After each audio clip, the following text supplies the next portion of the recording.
Bobby Hutton was murdered. Bobby Hutton's body was a house down. They said he'd come out with a gun, and they had floodlights on the place. If he'd have had a gun, they'd have shot him on the front steps.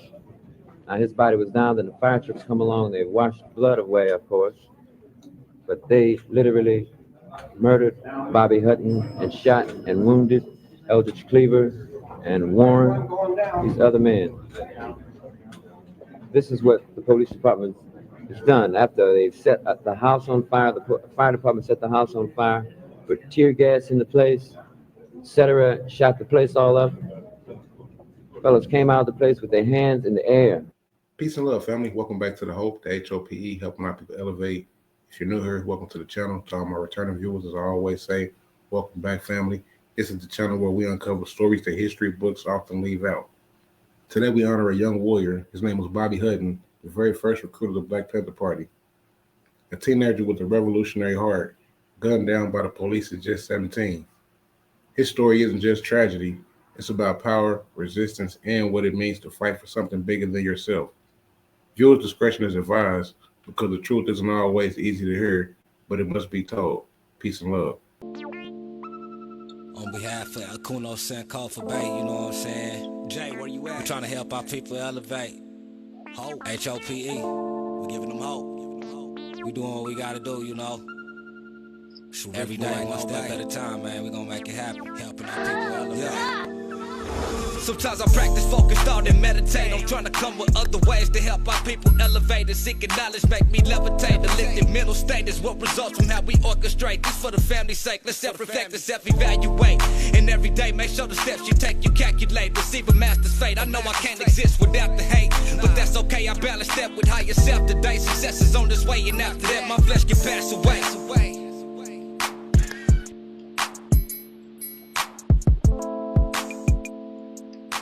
Bobby Hutton was born Robert James Hutton on April 21st, 1950 in Jefferson County, Arkansas. He was the youngest of 3 children in a family that fled the Jim Crow South in search for better opportunities. When Bobby was just 3 years old, the Huttons packed their bags and moved west to Oakland, California, a place that, for many Black families, held the promise for a better life. But even in Oakland, racism still had its grip. By the time Bobby reached his mid-teens, the civil rights movement had already ignited a fire across America. Malcolm X had been assassinated in 1965, the Watts Rebellion had rocked Los Angeles, and the fight for justice was no longer asking politely, it was demanding to be heard. Then came Huey P. Newton and Bobby Seale, 2 visionaries from Oakland who founded the Black Panther Party for self-defense in 1966. They weren't preaching peace at all costs. They were armed, organized, and unapologetic pro-Black, and at just 16 years old, Bobby Hutton became their first recruit. He wasn't just Lil Bobby. He was the first Panther. He studied the 10-point program, he trained, he marched, and most importantly, he believed in justice. He believed in self-defense, and he believed that Black people were worth fighting for. On May 2nd, 1967, Bobby Hutton walked into history when he joined Huey Newton and other Panthers to protest California's Mulford Act, a bill designed to disarm the Black Panther Party.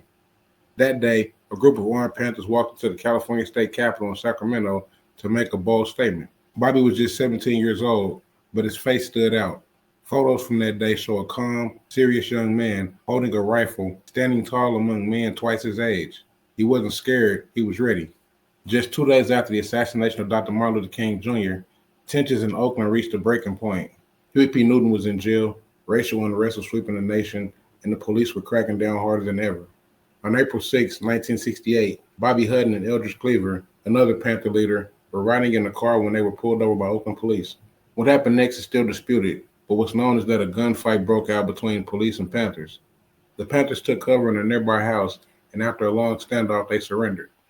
Bobby was told to strip down to his underwear to show that he was unarmed, and he did. But as he exited the house with his hands raised, police opened fire, hitting him more than 12 times. Where he bled out in the streets, what was his crime? Being young, Black, and revolutionary? The murder of Bobby Hutton sent shockwaves through the Black community. He became a martyr, a symbol, a reminder.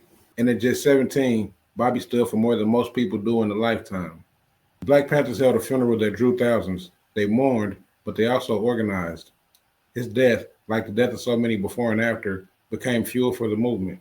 Huey Newton would later say, Bobby Hutton was the first member of the Black Panther Party, and he died courageously. Today, murals of Bobby Hutton decorate walls in Oakland. His name is still spoken with reverence. His story lives in books, documentaries, and grassroots conversations.